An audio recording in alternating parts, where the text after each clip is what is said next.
सिर्फ मेरा वो काम नहीं, लेकिन मेरा स्वमान डिपेंडेंट हो गया कि I am a nice person depended on what people said, so my feeling good about my self, अपने बारे में अच्छा फील करने के लिए public opinion started mattering a lot.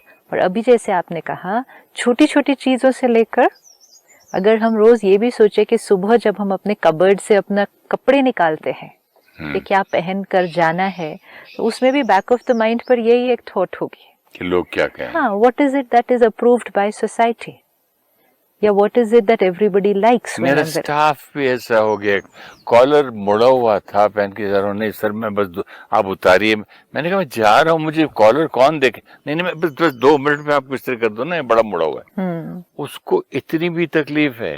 लेकिन ये कभी किसी ने सोचा कि जब आप चेहरे पे स्माइल लेके नहीं जा रहे हैं और दिल में प्यार लेके नहीं जा रहे हैं, तब लोग क्या कहेंगे।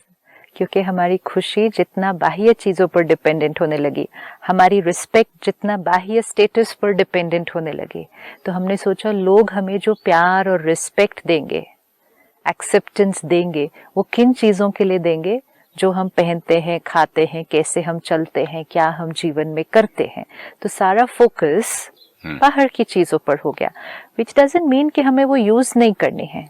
यूज एवरीथिंग, बाय एवरीथिंग जो हमारे लिए कंफर्टेबल है, लेकिन सब कुछ करते हुए, क्योंकि जब ये संस्कार बन जाता है, लोग क्या कहेंगे, ये एक बहुत डीप संस्कार बन जाता है, तब ये छोटी छोटी चीज़ों से लेकर जीवन के बड़े बड़े डिसीजंस में जाता है कि लोग क्या कहेंगे। तो कई बार हम जीवन के बहुत बड़े डिसीजंस भी उस बेसिस पर लेते हैं कि सोसाइटी क्या अप्रूव करेगी। अब अगर हम किसी को ये कहें तो वो कहेंगे उसी समाज में रहना है तो सबका अप्रूवल तो होना ही चाहिए। हम ऐसा कोई कर्म ना करें या ऐसा कोई डिसीजन न ले जिससे हमारी वजह से किसी को कोई तकलीफ या दुख हो रहा है, लेकिन बियॉन्ड दैट हम अपना कंफर्ट और अपनी फैमिली का कंफर्ट वो देखकर अगर चलेंगे सिर्फ, तो फिर हम बहुत पीसफुल और लवफुल रहेंगे। क्योंकि जो हमने कहा बीइंग लव, ये ब्लॉक कब होता है, जब मन अशांत रहता है। अगर हमारे मन की स्थिति लोगों के ओपिनियन पर डिपेंडेंट होगी तो ये मन शांत रहना बहुत डिफिकल्ट है। अगर आप 100 लोगों का ओपिनियन सुनेंगे किसी भी एक बात पर, all 100 people can not have the same opinion. आप कुछ भी कर लें, आप कुछ भी कर लें, अपनी तरफ से अपना बेस्ट कर लें, अगर 4 लोग उसके लिए अप्रिशिएट करते हैं तो 2 लोग उसके लिए कुछ ना कुछ और भी बोलेंगे। हम लोगों को एक कहानी सुनाया करते थे, बाप बेटा एक गधा खरीद के जा रहे थे, तो बेटे को बिठाया किसी ने, तब भी ओपिनियन मिला। लोगों ने बोला शर्म नहीं आती, बाप पैदल चल रहा है, बेटे को बिठा दिया। फिर बेटा उतर गया, बाप को बिठाया, बोले शर्म नहीं आती है, छोटा सा बच्चा चल रहा है, बाप।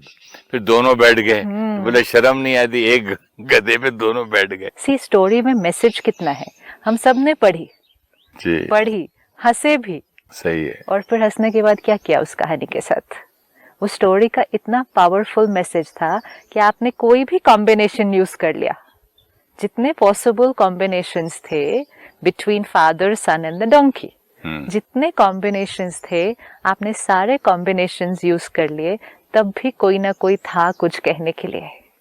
विच मीन्स फाइनली करना क्या चाहिए था, करना वो चाहिए था जो उनको उनके लिए कंफर्टेबल लग रहा था।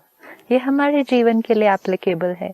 और हर एक जो ओपिनियन दे रहा है वो राइट है, लेकिन वो आत्मा ओपिनियन किसके थ्रू देगी, अपने संस्कार के फिल्टर के थ्रू देगी, राइट।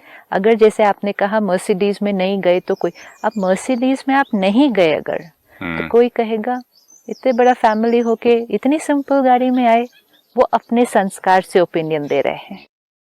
कोई ये कहेगा अच्छा इतनी बड़ी फैमिली होके इतनी सिंपल गाड़ी में आए, कितनी ह्यूमिलिटी है, कितनी सिंप्लिसिटी है जीवन में। ये 2 सेट ऑफ पीपल 2 अलग ओपिनियन देंगे। तीसरा बोलेगा इतने कंजूस हैं, गाड़ी घर पे रखी है, वेरी गुड, अच्छी, ये ताकि मैली ना हो जाए, खराब ना हो जाए। ये भी एक ओपिनियन है। अब ये